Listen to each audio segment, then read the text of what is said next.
From the heart of Big Ten country, Los Angeles, California, Ryan Abraham and David Woods present the Podcast of Champions.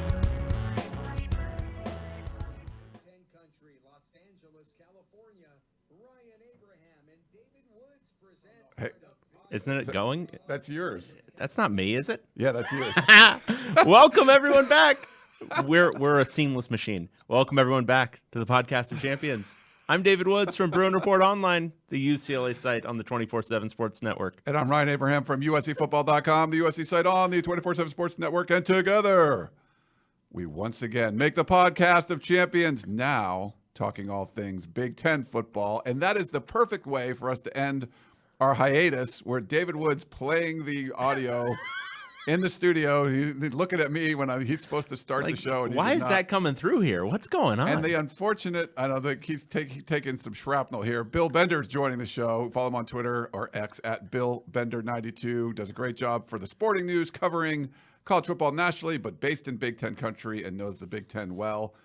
Thanks for jumping in our little dog and pony show, Bill, and our new Big Ten version of the podcast. Yeah, welcome to the Big Ten. Formally, I'm a kid that grew up in Central Ohio, been around the Big Ten my whole life, and I mean, as you guys know, it's just surreal to think of USC, UCLA, Oregon, Washington coming in, joining this now 18-team mega conference. It'll be a lot of fun. We've been focused on it from like kind of the Pac-12 angle for the longest time, and obviously there was a lot of sadness, some excitement about it, with all the different schools, going to the Big 12, going to the Big 10 and all that kind of stuff. But from the Big 10 perspective, like from, your interactions with the schools or the fan bases, what is the reaction to, these idiot schools from the West Coast coming into your league? Yeah. Well, I mean, you should probably ask Penn State or Nebraska fans that, or the Maryland. I don't think, when you talk to people that have been around the Big Ten, fans of the Big Ten that have been around for all of these expansions, starting with Penn State. I mean, on some level, Penn State's been in the conference for 30 years, and they're still treated on some level as an outsider. Nebraska, you talk to them, you might talk to some Nebraska fans, and they're like, we still wish we were in the Big 12. Maryland and Rutgers are considered, why did we do that moves? And the Pac-12, it makes sense. And there is a lot of excitement around USC and Oregon, probably more excitement around those two brands than the other two. Mm-hmm. But there's still that weird feeling of, man, I got to stay up late and watch Oregon play Iowa on the West Coast at 10:30. And that's the part that they can't get around. Yeah. It's hard. I think maybe with the NCAA football game coming out or the college football game coming out, that's going to make things a little more real. But it was just over 2 years ago. I was covering the Elite 11. We're in Redondo Beach at our studio, and I was like a half a mile from here. Saw Wilner's tweet, Chris Trevino, one of my writers, and we're looking at it, and I'm like, okay, well, we have to go to the studio right now and start talking about this. Where were you, and what was the kind of your instant reaction to when this happened? It was late June from 2022, a little over 2 years ago. I was home. I can tell you the one before, Texas, Oklahoma, I was literally pulling into Big Ten Media Day. And you're thinking on one level, hey, I'm going to have, I'm going to relax. Tomorrow's the first day of Media Day. I'm just going to hang out in the hotel room. Boom. Oh, I guess I'm working now. And that's what that became. And, same thing when USC, it was that shock value at first of USC and UCLA. You're like, really? And then, obviously last year when things went wild, there was a whole month of realignment where I keep joking, you almost need one of those things that the coaches have on the sideline to call their plays. You almost need that to identify which team's on which conference now. And I use it. There was a moment last week where I was literally like, Cal and Stanford are in the ACC, and I just shook my head. So those are the surreal moments you have with all this realignment. At the same time, now you're talking to somebody that grew up in Central Ohio, and USC as a kid there was envy, not for the school, but for the weather. You would watch Ohio State, Michigan, you're freezing in your living room. Then they would throw USC, UCLA on, and you were always like, here's the two things I always thought as a kid. One, that uniform combination with both teams is amazing. Two, they have sunlight out there at this time of year. So the weather and travel are two. I'm sure you guys have talked at length about the weather and travel into this. Yeah. I mean, it's. I think for UCLA this year, if you combine their non-conference, they're going to travel something like over 12,000 miles. Basically half the length of the Earth. Yeah. For all of their different games this year, and I don't even think they're the most. I mean, I think now with Cal and Stanford going to the ACC, one of the two of them is going to be the worst. But yeah, I mean, it's going to be different. I mean, UCLA has to go to Nebraska in November. I mean, that's going to be a different deal than they've had to experience weather-wise in, I mean, a couple of trips to Washington State, but that's different. The Great Plains weather gets a little bit scary. So it's going to be interesting. I guess one of my questions for you, because your familiarity with the Big Ten, there's this trope that the Pac-12 is this kind of like air it out, fast-paced offenses and all that kind of stuff, and then the Big Ten, ground and pound and play good defense.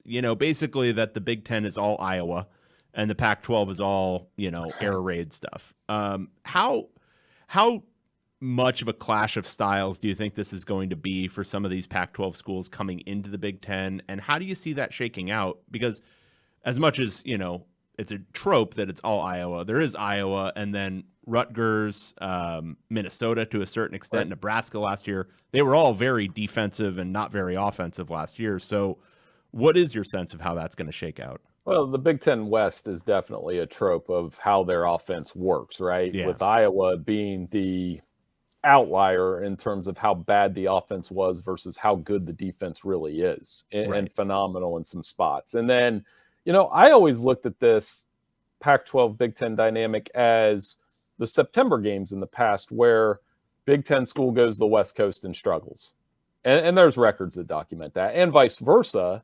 But then you have a moment where, I was there a couple years ago when Oregon went to Ohio State, big noon game, made C.J. Stroud look ordinary, which is, you say that out loud now and you're like, how did they do that? Because it was the talent. So I'm less worried about those tropes, because there's certain Big Ten West schools that, they're stuck in the mud offensively and they're going to have to play keep up. Wisconsin's a great example of that from last year, right? Or Michigan State, Washington, I'm sorry, where Washington went in and just threw all over the yard. I think it was 35-0 at halftime. So I'm more interested to see what the tiers are. Who's the first tier of Big Ten teams? Who's that middle class? How does the middle class shake out? Where Iowa, they've played in Big Ten championship games. I don't know if they're going to be able to do that anymore with the teams that are coming in. I'm curious to see what the tiers are right now in the offseason, and we'll get, the preseason AP polls and all that stuff will come out eventually. But it looks like, just from where the offseasons went, Ohio State losing to Michigan 3 years in a row, they went all in to try to build up a roster that's incredible. They get Chip Kelly. I don't know. Are you familiar with Chip Kelly, David? He was the head coach at UCLA for a while. I'm extremely familiar with Chip OC Kelly. Job. Hey, Ohio State fans, if you're watching now, just be prepared. There's going to be occasional explosions of, I won't say vitriol, but we'll say vitriol towards your new offensive coordinator. That's funny. So you didn't like Chip Kelly. Alex Grinch didn't do a very good job at USC, a defensive coordinator. He's now at Wisconsin, so they're in there. But the top of the Big Ten right now, Bill, looks like Ohio State, and then the way Oregon's been able to continue to recruit, continue to work the portal. They're probably both going to be preseason top 5 teams. Do you kind of see them as the teams to beat? Oregon coming in as the new guy trying to make a splash, and Ohio State trying to reestablish its dominance after Michigan beating their ass a few years in a row. All right. Like in Ohio State, it's not, I keep telling people it's not national championship or bust. It's probably beat Michigan or bust at this point. And for those that can't understand that logic, I was running around at July 4th cookouts around here. And I said, okay, you lose Michigan, but you win the national title, or you make the national championship game. Not good enough. So, I mean, there's some twisted logic there. You have to beat Michigan, like the rest. They have to be, that unlocks everything else. They haven't lost to Michigan 3 straight years since 95-97. And that was the height of the John Cooper consternation years here in Columbus. So I do think Oregon's going to be built to contend for that Big Ten championship right away. I'm not as down on Michigan as others, but there's an understanding that there has to be a drop-off when you have a coaching change and you lose 13 guys to the NFL draft, including a first-round quarterback. So I think we'd be naive to believe, on top of the schedule Michigan has, Texas, Oregon, USC, Washington, and Ohio State on the road, of course, which I have a question for you guys is, and I've been asked this before, as USC guys, like, are you more excited about a pending rivalry with Michigan or Ohio State, or is it even? Are you kind of looking forward to both? So Dave covers UCLA. True. So Okay, UCLA. Yeah, but it's funny that you'd cover from a USC guy. Well, He does have a look USC at my background. Here, Yeah, it says USC in the background. So this is if you guys no, so this is my studio.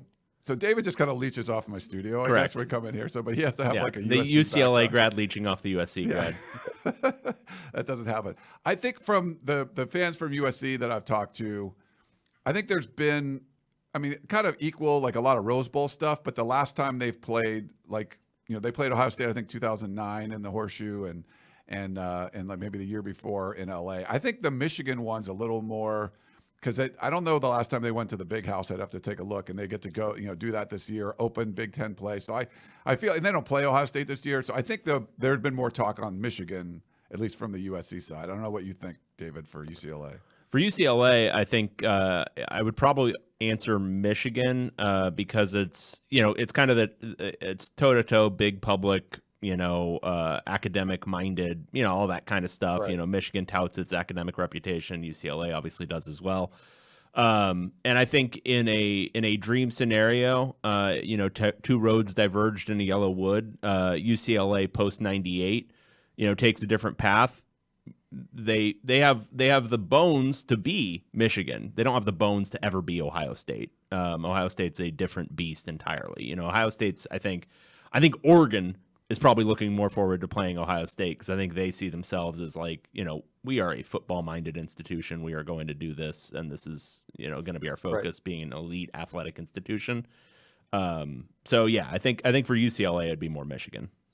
So I tell people all the time when I got married, my groomsmen were this mix of, I had Ohio State guys, a Notre Dame fan, a Michigan fan, and a Michigan State grad. And it sounds like a bad joke. So, I was asking around there, I was like, so what Pac-12 school are you most excited about? I think on the Ohio State end, it has to be USC because of the Rose Bowl history. There's an entire generation. My dad and that older generation knows all about the Ohio State USC Rose Bowls. And still, my dad would talk about Charles White when I was a kid. I was like, what? I was one. Okay. Like, sorry, I wasn't angry about that game when I was 1 year old. And then I would agree on some level with the Michigan UCLA thing. There's a little bit of a dynamic there where UCLA, that could potentially develop into something where I'm looking at rivalries that could develop with the schools coming in. I think UCLA, Michigan. I think Washington, Michigan could be a thing because they have a Rose Bowl history and they have now a national championship game history. So when you're looking at schools that could become a rivalry, I think those two are very interesting. Or you could be like Penn State, who is happy not to have a protected rival. Right. And I think they could develop some rivalries across the West Coast. Yeah. So we got Big Ten Media Days coming up over 3 days. Here, I have a graphic we can stick up there. Look at you. Preparation. Yeah, I got all this stuff going on. July 23rd, 25th. You'll be out there. Any kind of like storylines? Like, what are you looking to hear? Maybe we haven't heard a lot from Tony Petitti, right, the commissioner. So maybe that, and then any of the storylines from teams or coaches or anything that you're looking forward to. Well, I started mapping that out the other day. I think day one, Ohio State will be the story. And I was joking with my editor, how many questions does Ryan Day get before Michigan comes up? And I said, 0. The over-under is 1.5, maybe.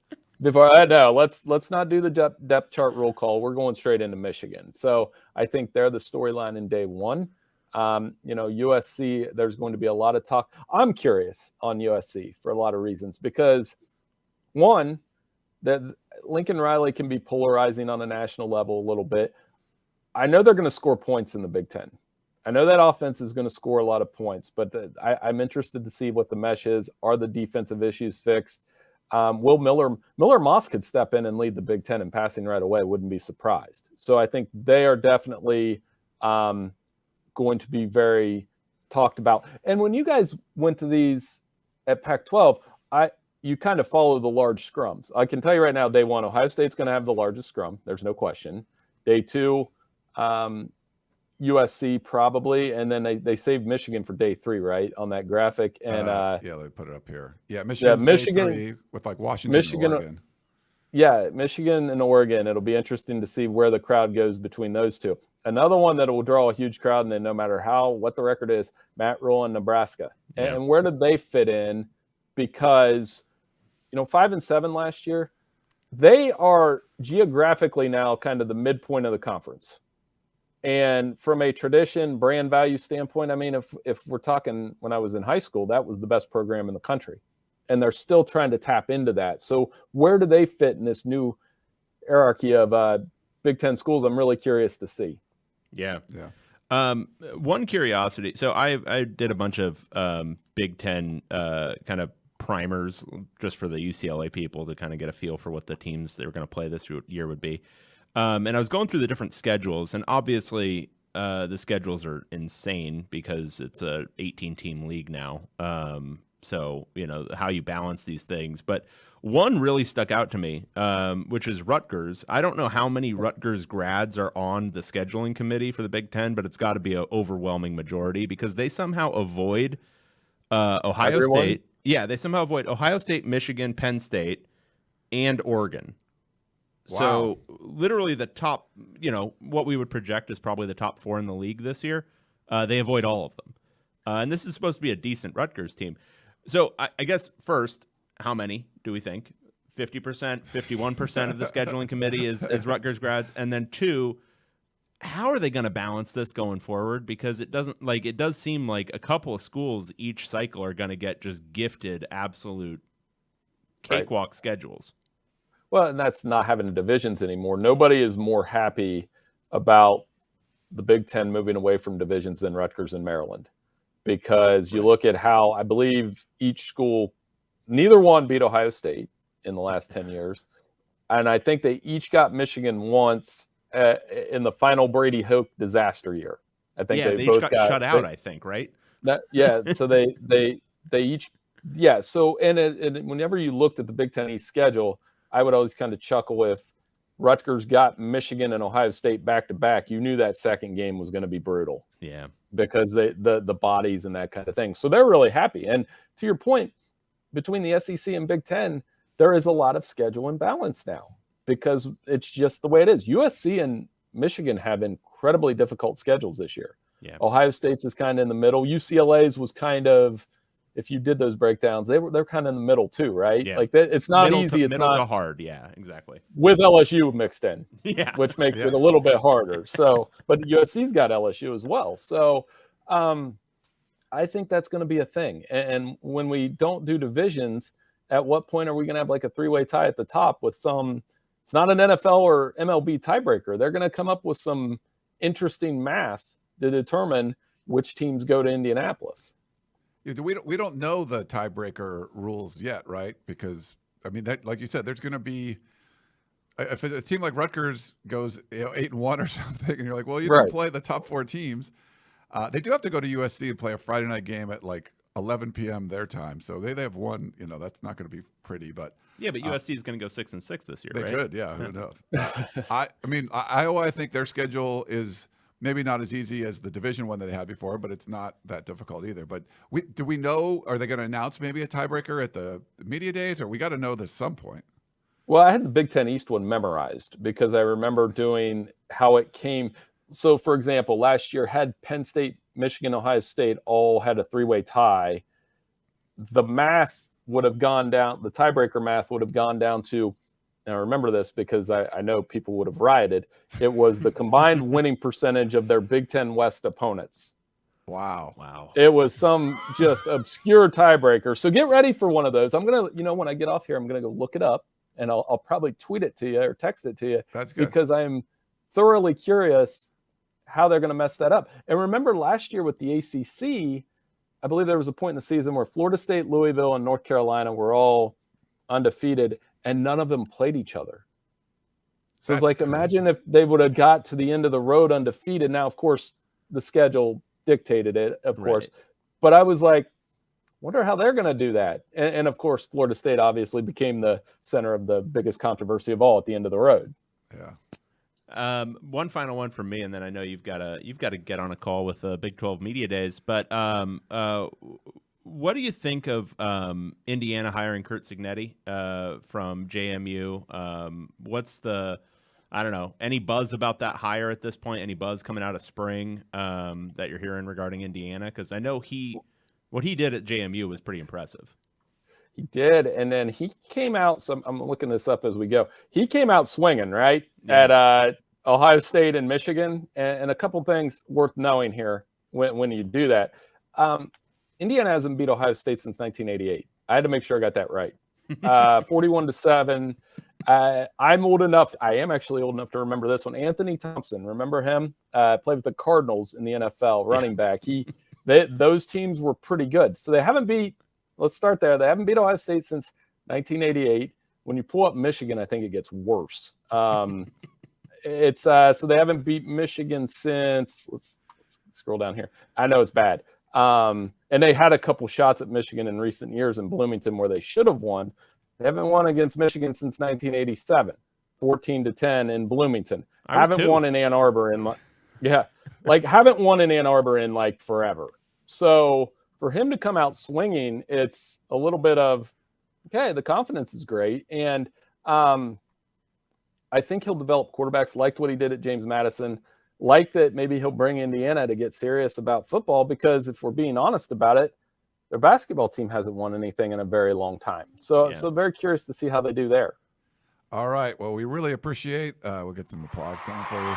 Bill Bender, Sporting News, does a great job covering college football, and we're going to use him for our, Big Ten knowledge. No one knows more about the Big Ten than Dave and I, obviously. But Bill, I think you have a adequate knowledge. No, it's great. It's great to have you on. And our first guest is the new version of our podcast.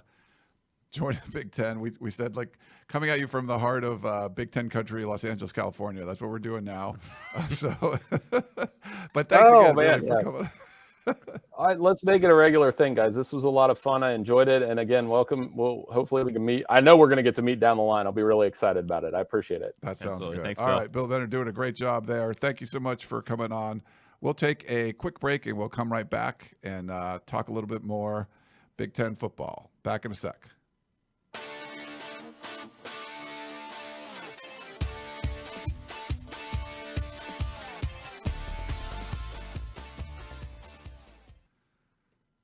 Wow. All right.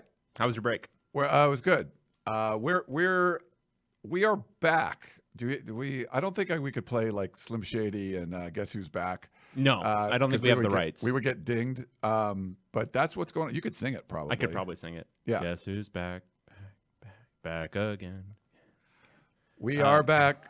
Tell a friend. Yes. Tell several friends. Tell many friends. Ryan, how many vacations did you go on between our last show in May and today? I think the people need to know.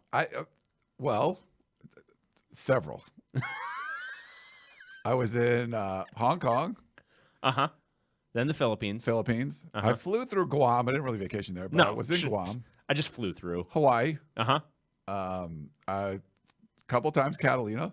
A place Camping. to the north called Canada, I believe. Canada. I was in a place called Haida Gwaii, fishing for salmon and halibut and stuff. That was awesome. Yeah, Ryan's one of those guys with fish pictures now. He's got I've had big a lot ones. of. I've always had fish pictures. He's going to be one of those guys with a fish picture in his profile picture. I have a bunch. Yeah. And then I went to Washington D.C. for my niece's graduation. And I think that's it. It's not bad. But what else you got on tap before the start of the season? I mean, I canceled my trip to Indianapolis. I canceled the work trip. It literally was like $800 like to fly there. And I'm like, we have two people from the site going, so I don't need to be there. So I think it's better for our, oh man, we got our first super chat. A super chat already? So it's just to let everyone know, yes, we are still the podcast of champions. Thank you, Alan in St. Louis. That's awesome. It was one West Texas Mike. No, it's actually a penny less than one West Texas so mic. it's yeah. That's great. I like that kind of discipline. 99.9% of a West Texas mic. Because Alan's not trying to believe that he is more than a West Texas mic. Yeah. He's trying to show his deference. So we've talked about this. We thought we could do a year of former Pac-12 schools, and it just became apparent that that was not going to, it wasn't going to work. So we just have to kind of fully shift on towards our Big Ten overlords, the Big Ten,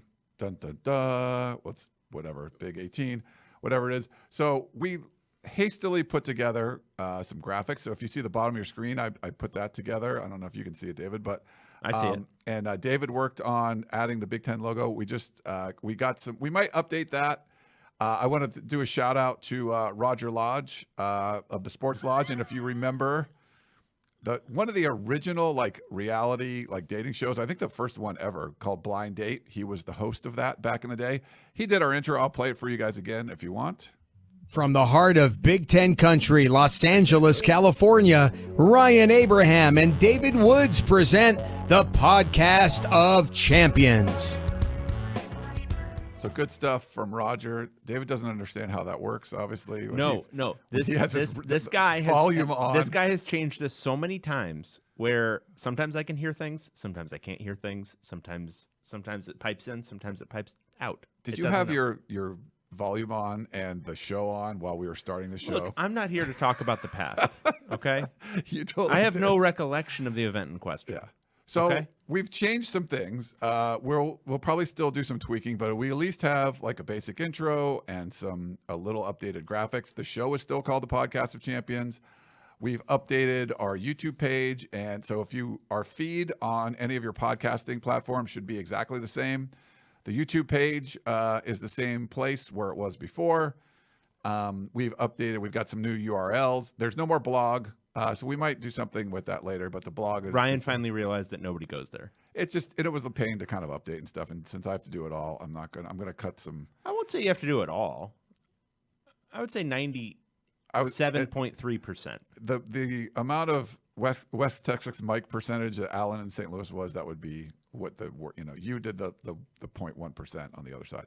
Fine. But anyway. Fine. So we have trying to update all that, and we will get you updates. It was great to have Bill on as our first guest, and I have the wrong graphic on the screen the whole time. That's perfect.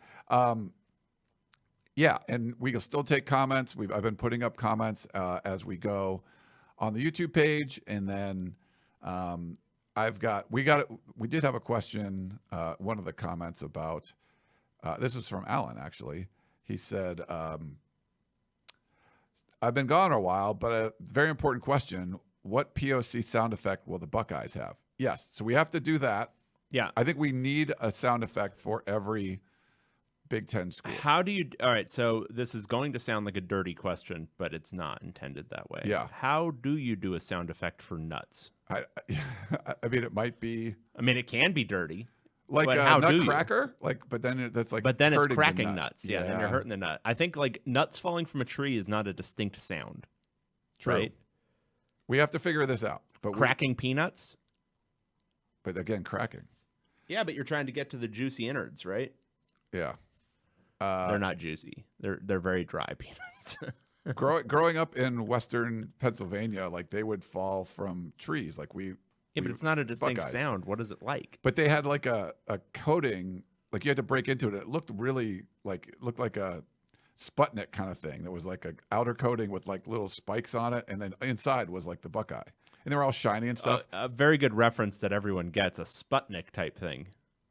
Yeah. Do you remember what Sputnik was? Like the Russian satellite? You aerospace nerd. It kind of looked like.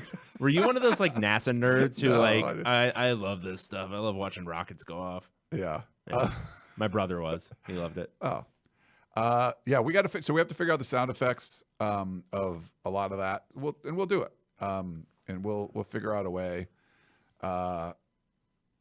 Yeah, the Huskers, like, could we like a combine moving or something? Well, we'll figure all that stuff out. But honestly, there's a big problem that we're going to face, which is, and I did this going through it, Illini, Hoosiers, Huskers. It's just names of people in the state. Like, it's just you call the people in the state this, and so now the university has that nickname. And it's like, Yeah, but that doesn't work for us from a sound effect perspective. Do we just have somebody asking in an Indiana accent, like, you like this casserole? Like, what do we do? Or could we have like a whisper, like Hoosiers? Yeah. Do we have just Gene Hackman yelling? Yeah, we could. Yeah, it could be that. I don't know. This rim is 10 feet high. Yeah, I don't know. We'll figure that out. Maybe we'll like solicit. We obviously, Matthew puts up a good point, which is we actually have to do the Badger for Wisconsin. Thank you, Matthew. We can definitely. Well, that's the thing is I've done a lot of these in the past for different bowl games because I had to do my own personal sound effects for some of these schools. So maybe we just go back into the archives. Matthew said Scarlet Knights, pitch shifted Spartans with someone saying red in the background. All right. Chris says grabbing a walnut from a bowl of walnuts. That's a slightly distinct sound. And Alan said, fun fact, Juicy Innards was Dave's nickname in college. Correct. I can confirm. Yeah. Not that I was there. You were there. I mean, I existed. But I remember that day. You didn't exist when I was in college, but that's I existed. I was alive. When I was in college? What year were you born? How old are you? That's true. You were born in the 80s, right? I was born in 1985. 85, yeah. Beautiful. Rose Bowl for UCLA, correct? There was a Rose Bowl a month and a half after I was born. Gotcha. That UCLA won. Yeah. That was the last one. So that you have the fond memories of I have that. the fond memories from 38 years ago of that Rose Bowl. Wait, you're 38 already? Wow. Dude, I'm going to be 39 this year. Jeez. And I don't look a day over 22. No, you're looking young and spry. Yeah. But anyway, so I think we have the bare bones of what we need to do the show. We, of course, just try to get a good and the fact that Bill comes on, he was great. We'll definitely get him on more.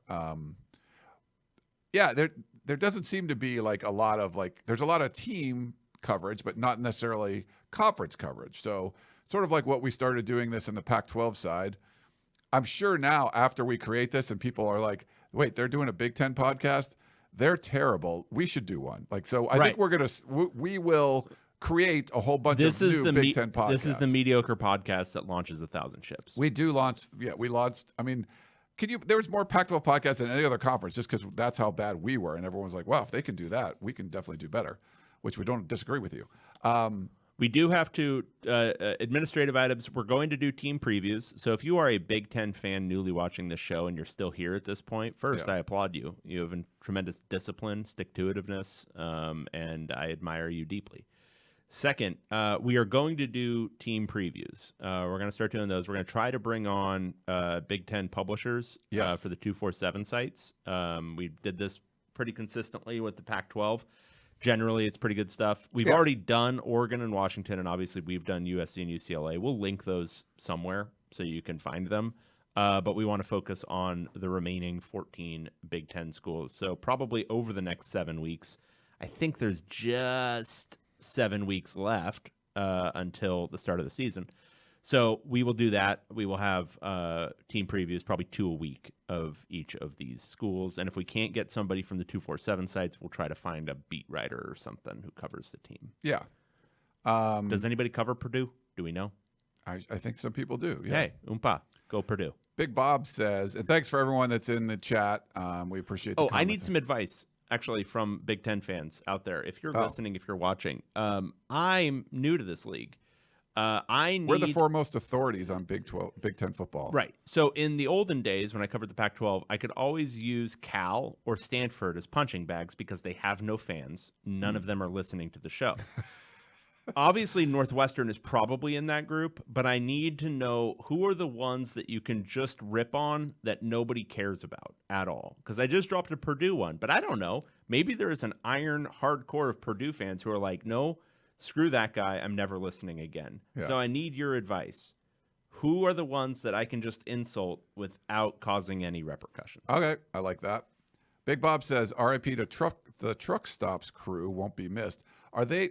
We like those guys. Are they not doing the show anymore? Yeah, they went under. They deleted Twitters and stuff. There was really there was a kerfuffle around the time that Bill Walton died, where a moderately insensitive tweet was posted from the No Truck Stops account, and I think it just brought up a lot of other stuff that people decided to rip them apart and call it a day. So, yeah, I don't. See, I was on vacation for a lot of Yeah, this. no, it was. Yeah, you were gone. That was like a month and a half ago. So I don't know if they're doing more shows. I would hope they would, but I don't know if they are. I know Canzano and Wilner are still doing their podcast.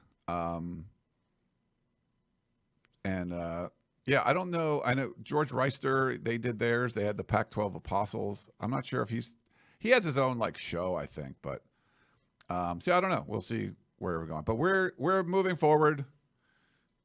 Big Eyes Ten. forward. Yes. Golden road in front of us. And, Green grass. Yeah, it's fun. I mean, we've had a good time with this. I'm glad we're still going to do it. It would be great if we still had some of the cool Pac-12 fans.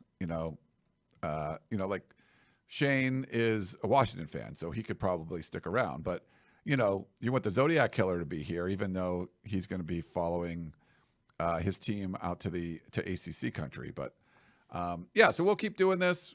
If you do like Big Ten podcast, more will pop up because they'll see how bad we are at it, and then they'll just be inspired to do their own. So that's just that's like kind of our gift to society. Next week is Media Days, like we talked about, and we'll have people there, but Dave and I won't be there. But Tony Petitti, the commissioner, hasn't been super public. He's not, out there making all kinds of statements. So curious to see what, he has to say. Bill texted me after he got off. He's going to look up the tiebreaker. I don't think they actually have officially announced the tiebreaker yet, but it's important with 18 teams and so many teams not playing each other. Now, the good thing is, like at the top, like Oregon is playing Ohio State, so you're going to get some, data points like that. But yeah, I mean, what if like an Iowa who doesn't have a very tough schedule sort of sneaks through again and almost like win their bad division last year, but didn't have to play as many teams this year? It should just be a podcast of champions straw poll. Listenership determines who wins the Big Ten. Yeah. Scott says, I'm confident we'll find a replacement for the Zodiac Killer. I don't know.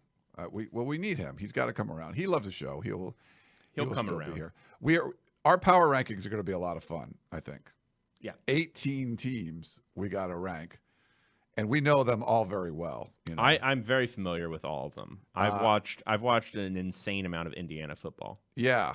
No, it's good. Like the battle for the backup left guard spot at Rutgers, I've been watching that for the last several months. I've been really impressed with Wisconsin's safeties play. I'm excited to learn how they are adjusting their coaching staff to add some help. It's Grinch. He's the co-defensive coordinator, or just safety? I think he's just the safeties I coach. thought he got a better even title than that. So Luke Fickell, but a lot of really interesting coach like Luke Fickell, he's coaching Wisconsin. Matt Rule, tried the NFL, didn't work. Everything he did in college was like Midas touch. He turned programs around. Can he do that at Nebraska? Washington, Michigan, we're in the national freaking championship game. And I got Sharon Moore and this guy, Jed Fish. I don't know if you guys have heard of him. Very familiar. He's coaching at Washington now. Wisconsin fans. I'm joking about Alex Grinch just because some of these jokes they're not going to get. Alex Grinch was probably the worst defensive coordinator in America last year. And here's the important thing I think to understand as a fan of Wisconsin. His safeties were arguably the worst part of that defense last year. Yeah. Horrible. So I'm kind of stunned that Luke Fickell hired him. I'm kind of stunned that a coach with that caliber did that. And maybe it'll be a reclamation project like Nick Saban used to do to failed coaches. But I'm stunned. Alex Grinch shouldn't have a job in Power 4 football. He's a very bad coach. So anyway. So you're going to upset all the Wisconsin fans? I'm not trying to upset them. I'm trying to let them know. I'm trying to provide them information that could be valuable to their enjoyment of this season. He's not a good coach. What would you say to Ohio State fans watching their Look, all right, so Chip Kelly, here's the thing. I've got feelings about Chip Kelly. They're mostly negative regarding his time at UCLA Really? because he was a very bad, failed head coach who didn't try and didn't do a good job and struggled in every aspect because he didn't like to do most of the job. He had a very, very, very good offense 1 year. He had a pretty good offense 2 other years, and it was mostly mediocre other than that. Now, what I don't know is with Ohio State's talent level, is he going to be able to produce just a consistent top 5 offense? He might. I don't know. What I will say is his offense is very different from what it was at Oregon. It is not a plug-and-play system. It is not like, oh, you're just going to come in, roll the ball out, and we're going to plug in playmakers, and it's going to be 7 plays. We're going to run them super fast. None of that. It's an NFL pro-style offense that takes a shitload of time to learn. Maybe with Ohio State's talent level, with all the other people in that brain trust, it'll be fine. I don't know. I'm a little skeptical. But again, I have negative feelings towards Chip Kelly because he was terrible at UCLA. So I guess my main thing would be I would be cautious. I wouldn't be like, oh, we're going to be great because Chip Kelly is, that guy who did Oregon and, all that kind of stuff. Not that guy anymore. And it's not the same offense. And it's going to be, I think, a little bit more of a learning curve than you might expect. All right. Cool. So anyway, that's our plan. We'll get on some national guys. We'll get on. Matthew brings up a good point. Ohio State fans, again, the 3 of you who are listening, that T formation thing that people were saying was the Woody Hayes. It was just a Woody Hayes homage. That's not just a Woody Hayes homage. He ran T formation, I want to say more than 10 times last year in like goal line situations, and it worked twice. Otherwise, it relies on a lot of it relies on running backs doing a lot of things that running backs don't really do anymore. It relies on fullback play. It relies on a running back being a good blocker. He didn't seem cognizant of that, and so they failed on that play most of the time because the running backs missed blocks. Again, maybe the talent level at Ohio State is so great and so much greater than it was at UCLA, and it might very well be. That this stuff just all works and it's totally fine. But these things aren't just homage. He's going to run some T formation this year. Yeah. Get ready. All right. We'll have some interesting takes. So we would love to hear from you guys. What's our new email, David? We can do. We are Big Ten Cast. Big Ten Cast. Sorry. So we tried to get various different emails, but a lot of people have signed up for various Big Ten podcast emails, including us at one point. But then Gmail took it away because we sat on it for too long. So now it's Big Ten Cast. It's BIGTEN Cast CAST at gmail.com. It's stupid. If you have a better idea for an email address and you're not going to squat on it immediately, please send it to us. Yeah. And the Twitter account, is it our old Twitter or is it No. We are now B1G podcast, but it is our old Twitter. Right. It's just the @ has changed. Okay. Perfect. Okay, so we'll be over there. It is perfect. It's beautiful. We'll get all this stuff set up. I did buy a couple of URLs, and they're right now pointing to, I think, Big Ten Podcast or B1G Podcast. We'll look them up, but they're just pointing to our YouTube page. So our YouTube page is still there. It's still, was it Podcast of Champions? But you can just, we're the Podcast of Champions over on YouTube. If you search us on YouTube, you'll find it. Yeah. And Podcast of Champions. Yeah. So we got all that stuff sort of taken care of. Then we're just gonna push forward. The team previews will be great. We'll start those after Big Ten media days. We'll get maybe we get some news out of Tony Petitti and we're gonna start those after the media days. Do you think? No, because we'll only have 4 weeks. Oh, so we got to do it like quick. We're gonna start next week. Okay, so we'll start them. This is a seamless machine. You'll see this a lot. The logistical planning on air. David, I worked out this morning and whatever, and I was like, I'll get to the studio early to literally create the intro. I got here at 9:10. We were going live at 9:30. And thanks, shout out again to Roger Lodge who sent me the audio for that. So I download his audio. Do you have the audio of me singing the hold, in case we couldn't get an intro? You sent that to me, I think, on my phone, right? that's- Yeah, I probably have it somewhere. That's some sweet audio. That was good. Yeah. It was good. All right, so this will be. We'll start doing the team previews next week. We do have a few questions that I solicited on Twitter. Oh, okay, cool. Yeah, because I realized we didn't have any in the email because we haven't recorded in a month and a half.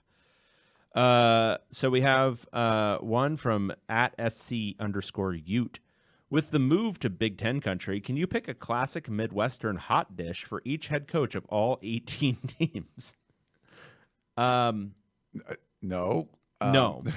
I mean, wouldn't it just be a variety of casseroles? So that's what a hot dish is.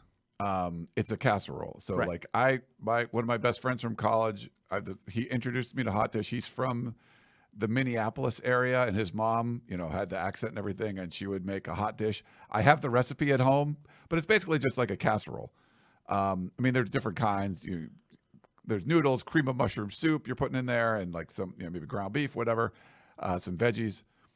I wouldn't be able to distinguish for each, how different can hot dishes be? How do you distinguish between casseroles? And Yeah. I realize this might set off a huge war. We don't know enough about the fact that he said hot dish, that's a thing. That's like a Right. Midwestern thing. But how many different tater tot casseroles can you eat? I guess you could add tater tots. I haven't had one with that. So there's probably I mean, a you lot. could do like a breakfast hot dish. Yeah.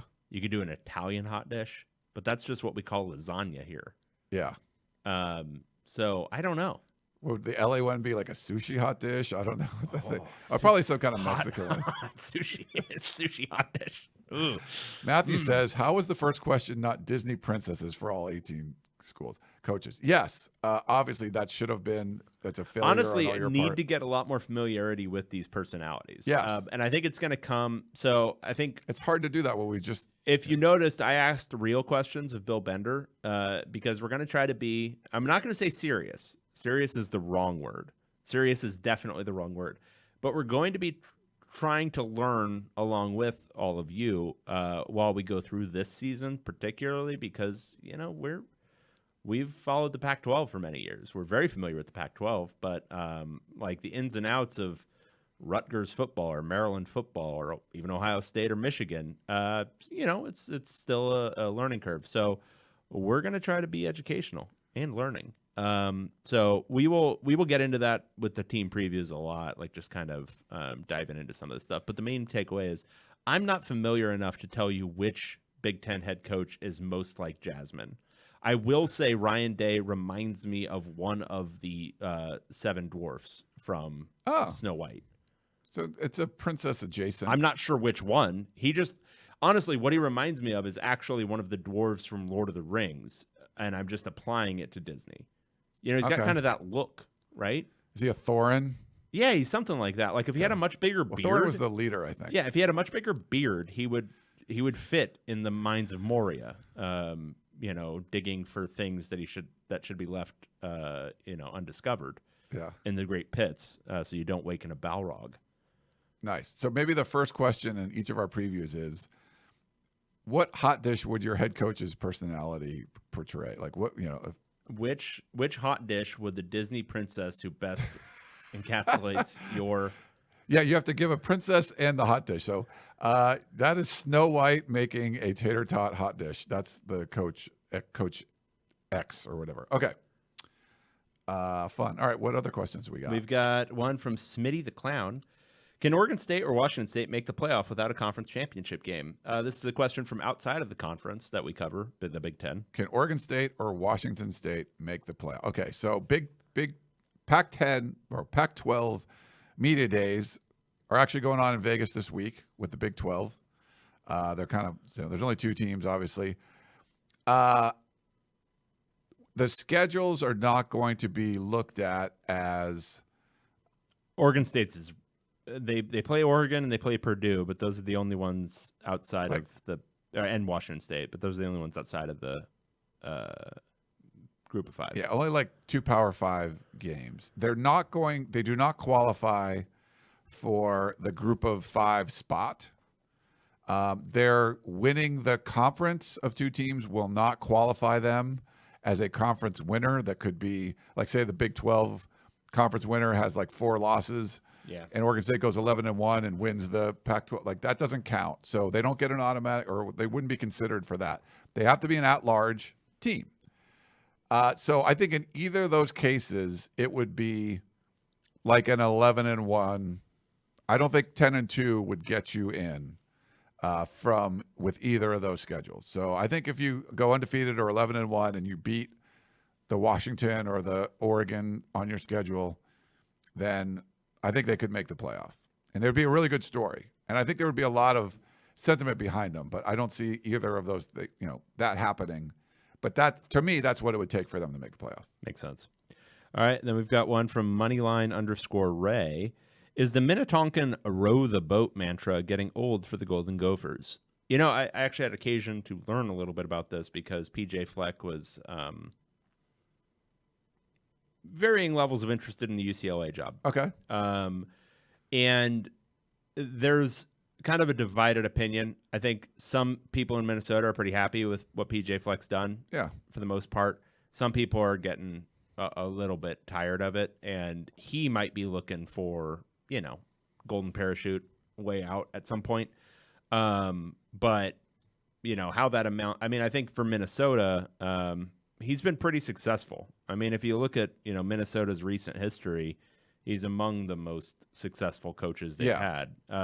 So I don't think it's like that tiresome. I do think this last season was not very good, and right. I do think that was frustrating for them, particularly offensively. But for the most part, he's done a pretty good job there. He had an 11-win season. I don't know when the last 11-win season was for Minnesota, but I have a feeling it was never. So, yeah, I think he's done a pretty good job there. So I think they will stomach him and his mantras and his, enthusiasm as long as he continues winning. Yeah, I think that you have to win. I think things like that, when a culture is broken and you come in and you bring the row the boat, it's people, it gives something for like the players and everyone around the program to buy into, but it can also be kind of kitschy. It can grow, it can grow old, you can get tired of it. You're like, okay, really? I think that happened in Tennessee. Butch Jones goes there, and it was like the brick by brick thing, and we're going to build this up. And, it gets old, and then you lose games, and it's just not working anymore. So I think you could be at that stage where you're just not listening. You're not going to be tuning in to like this, this is new philosophy. We're all going to buy in. It's going to be great. You start losing, and it gets a little tired. And I think sometimes coaches wear out their welcome places all the time. Harbaugh did it everywhere he's been, to the point where Michigan almost got rid of him, and then he took a pay cut and then ends up coming back and winning a championship and then bailing. So he kind of did it the right way. But yeah, I think those the mantra stuff just can get old after a little while. And then he also asks, who hates the Pac-4 additions the most entering the conference? And one of his suggestions is actually my initial answer. Nebraska for dismantling a West Division, Indiana because we can't point out on a map, Northwestern because they'll fit in as Stanford. My answer is Nebraska. Yeah. They've had a hard time. They've been trying to climb, back up to get to somewhere near where they were. They were the power. They were the Alabama of like the 90s, And I liked Rule's chances of becoming the new kind of maybe not dominant power like Iowa was in the West Division, but like co-dominant. They could have been there, and now they're going to throw in all these other brands, and it sort of makes it a muddled mess. I think anybody in the middle to bottom, it's kind of like, okay, well now we're screwed. I would put Iowa in there too. Yeah, Iowa for the same reason. Yeah, it dismantles their path to the Big Ten championship every other year, basically. Yeah, and I feel like once you were getting, there's a critical mass, right? We're at the 18 teams. If you're going to get to 20, someone put in the comments like the EA college football game will allow conferences up to 20 teams right now, and obviously could go beyond that. Now you're getting to like NFL, like 30 teams or 32 teams, like you're getting closer to that. And the more teams you have that you have to play, a lot of them, it makes it hard. Like not everyone can go 9-3. There's going to be, for every 9-3 team, there's probably be a 3-9 team. Now you get some out of conference wins. But if you're on the bottom and you just keep adding bigger brands, you're further away from, the occasional like winning a division or like all that stuff is like out the window now. So I think it makes it tougher. And I think Bud Elliott talks about this a lot on his show, is it sucks for you, but you're cashing checks. Like if you're, Indiana football and you haven't been good for a very long time, you're still getting a full share in the Big Ten. And that might not be the case forever. So yes, you're going to be, Banta Pudu or whatever. And you just have to take the money and just deal with it. Yeah, that's a hateful way to think about it for those teams, for the fans of those teams. Now, this is it's a point of contention, I think, between fan bases and their athletic departments in a lot of ways. And I was having this issue with UCLA for the longest time. Their level of seriousness with competing. Now, Indiana, they just hired Kurt Cignetti. That would indicate a level of, an increased level of seriousness. That's a good hire. Now, whether that works out is anyone's guess. But yeah, some of these schools, how serious are they about actually being good? Brian Wood said Nebraska has not made a bowl game since 2016. I did not know that. So Nebraska, if you go back and look, Bill Connolly's got a great stat. It's second order wins, which is what you would have expected a team with their statistical profile to generate in terms of wins from the what they did in their underlying games. They've been among the most unlucky programs in America. And I don't know if it's because of the style generally that they've adopted, which is heavy defense. And so it's this kind of, you would think low variance style, but it ends up being like if the ball just bounces wrong one time, they're screwed. But they've been insanely unlucky. Like there should have been multiple, at least 7-win seasons in there. And there was one year, I think they went 3-9, and the second order wins was like 6.5 or 7. Like they literally went 4 wins under. It was like what they were supposed to have done based on their, underlying statistics. Their field goal games were all any coin flip went the other way. It's like Tom Osborne or somebody made a deal with the devil at some point, and now they have to pay due. Like they've got to, sorry, you gotta pay up now because this is, you gotta get paid back for 97. Yeah. So yeah, it's just been a very unlucky program. Cool. Do we have any more? Or is that it? We've got 2 more. This is from Fight on Rusty. Now that this is a Big Ten podcast, one, do you respect trains? Do I respect trains? I don't think I ever didn't respect. So I have a history with trains. Oh. My father was a big train guy because his grandfather was, I want to say, like a train conductor or something. He worked at a train. He did something. He was a train guy. So my dad was a big train guy. He was like subscribed to Model Railroader. Like he once outfitted our entire garage. He like finished the garage and then put up these shelves around it where he was intending to do a full-on model train thing. I would like that. And then he just didn't do it because he's my father. And I came from somebody. But he'd set it all up to do that and then didn't do the part that would have been fun. He just did the carpentry. But he was super into trains. He tried to get me and my sister into trains, and neither of us gave a crap. But in his absence, yeah, I'll respect some trains for the Big Ten's purposes. Yeah, I growing up, like I had a model train like we would put around the tree. I love that stuff. It was like an old Lionel train and stuff. Yeah. There was a bar. Do you remember in El Segundo? It's still not open. It's been closed for like 15 years. The Stickenstein. Stickenstein had a big train that would go around that would be badass. I would like that stuff. As far as riding a train, like it's fine. Like if you're in Europe or something, that's cool to do the train. But here trains kind of suck. It's like, it's going to take you 4 times as long and cost twice as much. No, I don't want to do that. I'd rather fly. Yeah. But I don't hate trains, but like model train stuff I would do. Like if I had it'd be awesome someday if I had a big house with like a pool room, like a pool table, and like a train would go around it. I would love that. Yeah, you seem like you'd be a train guy. I could like it. Yeah. What are your thoughts on Skyline Chili? he asks. Never had it. I've had it once. I like chili though. The taste is fine. Looking at it, it looks like something that came out of you, not something that comes into you. Do you like That's Tommy's? kind of true of chili generally. I was going to say in general. Yeah. Skyline chili is, I mean, it's functionally an abomination. Like when you hear what's going on, and then I don't know. I've had it. It's not good enough for me to be like, oh, that's a real, great regional staple. I'm like, Cincinnati, you can do better. There's something you can do better than this. Like, this doesn't need to be the thing. Yeah. Do you like Tommy's Burgers chili? No, I don't really like chili. Maybe that's my problem. Yeah, it's probably like, I kind of like chili, like Yeah. chili dogs and stuff. So I would love to try it. I'm sure I would like it. Like, I'm not going to be like, oh, this is gross, or have some snooty opinion about why it's not the chili that you should. I would eat it. Yeah. And then he asks, what is a Rutger? No, I want to say it was a Revolutionary General, was the guy named Rutgers, but hang on. I thought it was like a person, but I have no idea who. Yeah, I think Rutgers was a revolutionary name of Rutgers. They were involved in the first ever college football game, I believe. It was chartered as Queens College.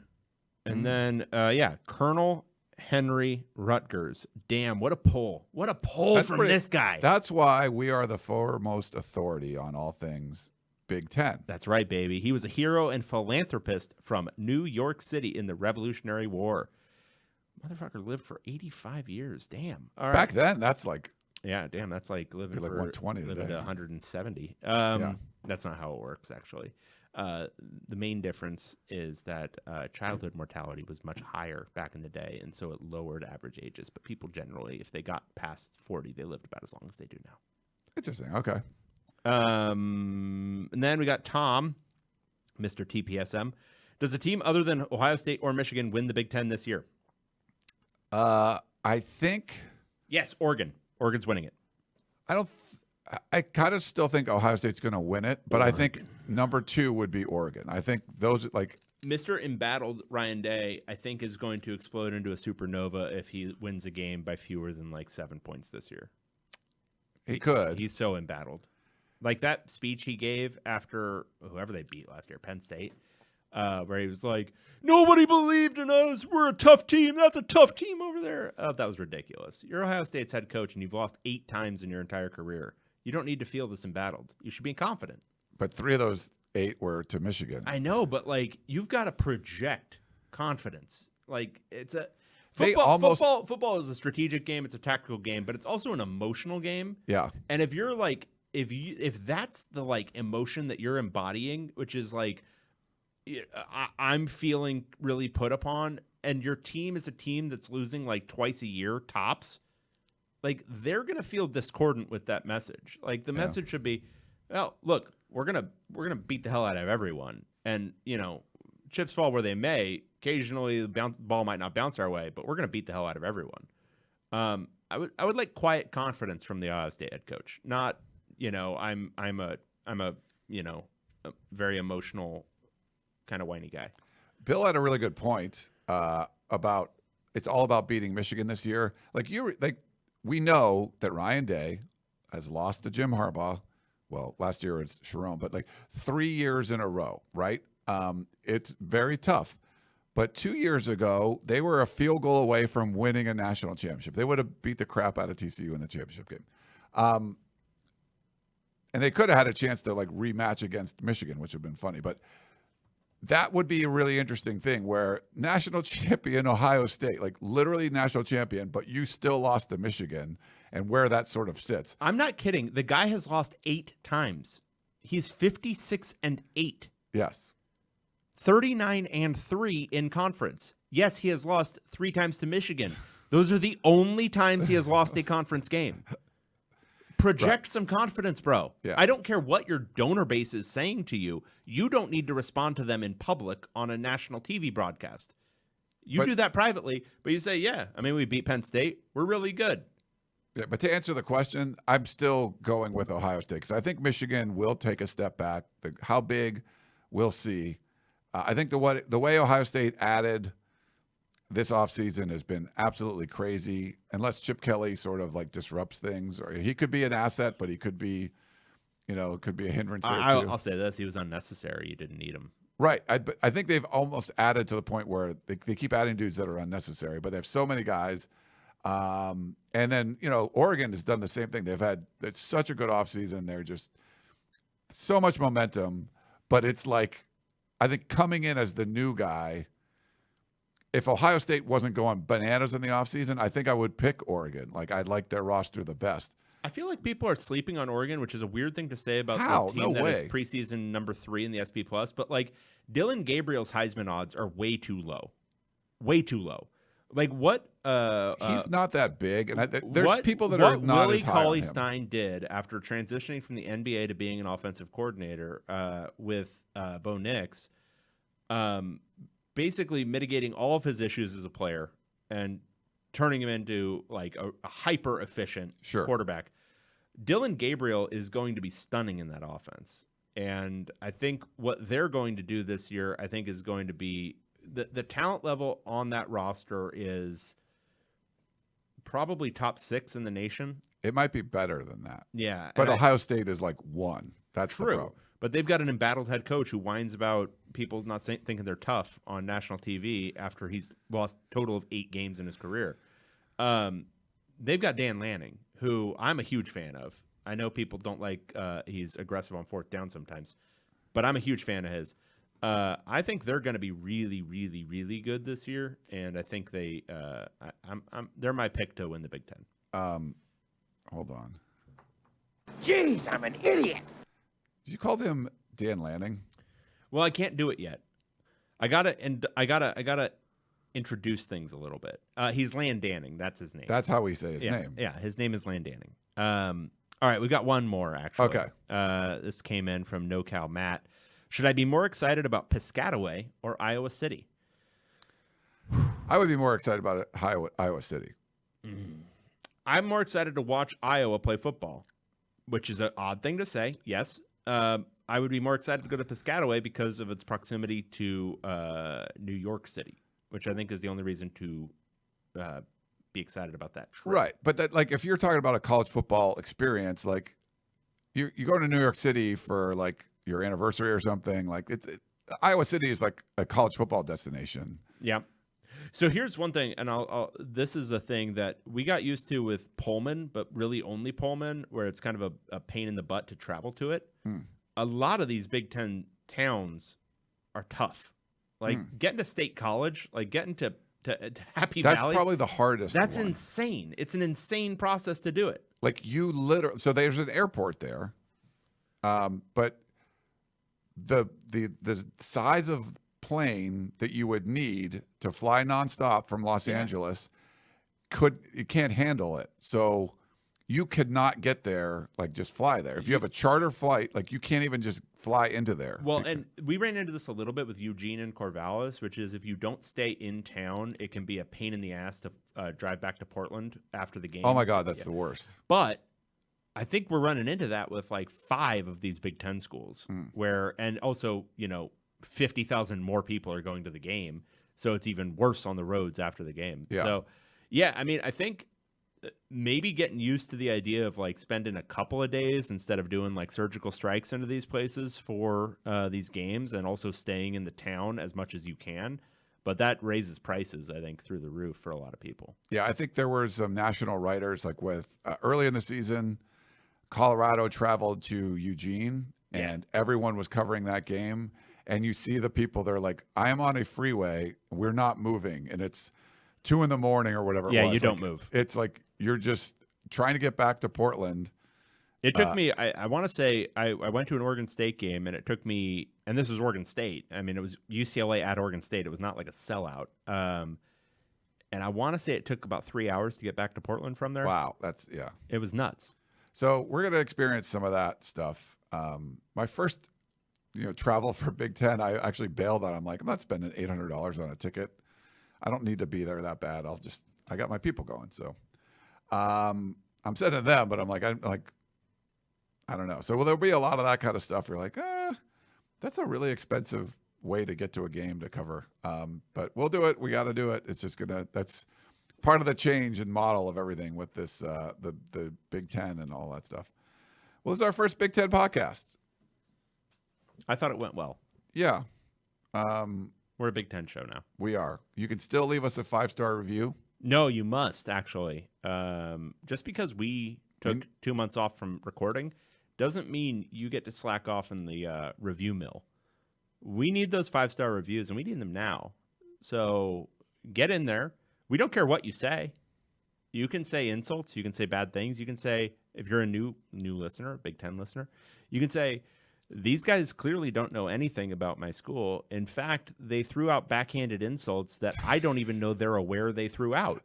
They are so ignorant, pig ignorant. They're the dumbest people I've ever listened to. I award them no points, and may God have mercy on their soul. But as long as you put 5 stars, we will read it on air. Yes. That's all we care about. That's sort of our bread and butter, where funny, thoughtful, intelligent insults that people, that very high level insults directed at us, accompanying the 5 stars. We will happily read them. We can be very self-deprecating. We will laugh at ourselves. We will laugh at you, making fun of us. Just leave us the 5 stars, and we're good. All we care about is 5-star reviews. Yeah. Yeah.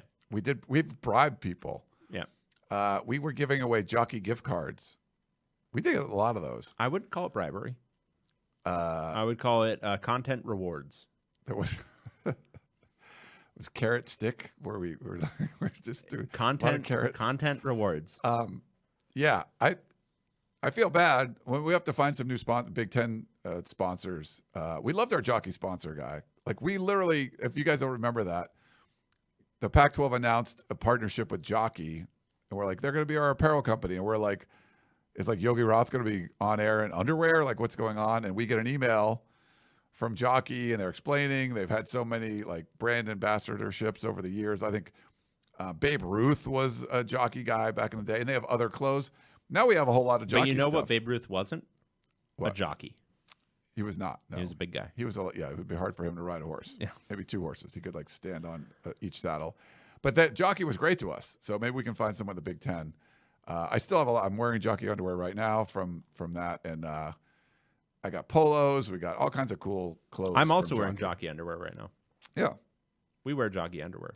They gave us a whole bunch of stuff, so we appreciate them. So we'll find some Big Ten guys for that. We appreciate all of it. All right, well, I guess we should wrap it up. Let's wrap it up. Let's call it a day. Yeah, thank you for being part of our very first Big Ten show, the podcast of freaking champions, baby. We are back and excited. Jump into some Big Ten previews. If there's some big news from like our former Pac-12 teams, yeah, like we could talk about that stuff too. But we really try to focus on the Big Ten going forward, and hope you guys stick along for the ride. Any suggestions? We will try to get new audio for all the teams. I mean, I'm gonna miss David. I'm gonna miss like Utah Utes, I'm gonna miss having to decide between Washington State Cougars, or the Washington State Cougars. Yeah, I do know. I'm gonna miss this one. Colorado Buffaloes. All I'm thinking is we got to get the same guy who did those initially to do them again. I emailed him and he didn't respond. Well, you're very good at that. I get an intro in like 12 hours. Look, you can't get it. did I do graphic design? I did graphic You design. did some. Yeah. Luckily, we got some. Graphic design is my passion. We can get Roger to do them. Oh, that'd be fun. Yeah. Do you think he would do more for us? Yeah, he's awesome. For the bargain basement price of faux free. It's like literally you go on his show and he's just very thankful, and he's happy to do stuff. So yeah, he was like I'm doing Angels pregame. I'm on the air. He's texting me. I'm on the air doing Angels pregame. As soon as I'm done, I'll record this for him. Like, okay, thanks. Like, you didn't have to do that. I literally asked him last night. So the fact that we have an intro, it was kind of pretty lucky. But all right. Hold on. Scott says, this is a good one to end on. Currently wearing jockey underwear that I bought with my 5-star review gift card. So see, Oh yeah, buddy. he left a 5-star review. We rewarded him with a gift card. I think we did it so every week we would pick the best review, and Scott won one of those, and I'm glad he's wearing the jockey underwear. I got like sweatpants and sweatshirts from them and stuff. I like all their stuff. Anyway, all right, well, that's going to wrap things up. For David Ed Woods, I'm Ryan Abraham. Hope you guys all enjoyed the show, and we will talk to you next time. Goodbye.